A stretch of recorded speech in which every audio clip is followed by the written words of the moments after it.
+2 தேர்வு முடிவுகள் நாளை வெளியாகிறது. இந்த அறிவு பார்த்தாலும் இந்த வீடியோல பார்க்கலாம். அதுக்கு நீங்க நம்ம சேனல் சப்ஸ்கிரைப் பண்ணாத மறக்காம சப்ஸ்கிரைப் பண்ணுங்க. சரி வாங்க நம்ம வீடியோக்குள்ள போகலாம். தமிழகத்தில் மாநில பாடத்திட்டத்தின் கீழ் பயிலும் மாணவர்களுக்கான 12ஆம் வகுப்பு பொதுத் தேர்வு கடந்த மார்ச் மாதம் 3ஆம் தேதி தொடங்கி 25ஆம் தேதியுடன் நிறைவு பெற்றது.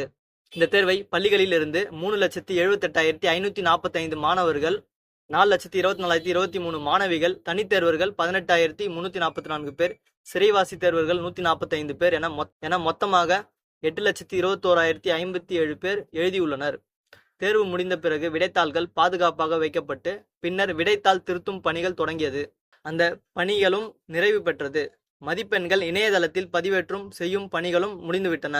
இந்த நிலையில் 12ஆம் வகுப்பு பொதுத் தேர்வு முடிவுகள் நாளை வியாழக்கிழமை வெளியாகிறது. 2024-25ஆம் ஆண்டு +2 தேர்வு பொதுத் தேர்வு முடிவை பள்ளிக்கல்வித்துறை அமைச்சர் நாளை சென்னை கோட்டூர்புரம் அண்ணா நூற்றாண்டு நூலக அரங்கில் காலை 9 மணிக்கு வெளியிட இருக்கிறார். மாணவர்கள் தங்கள் தேர்வு முடிவுகளை இணையதளங்களில் தங்கள் பதிவெண் மற்றும் பிறந்த தேதி ஆகியவற்றை உள்ளீடு செய்து தெரிந்து கொள்ளலாம்.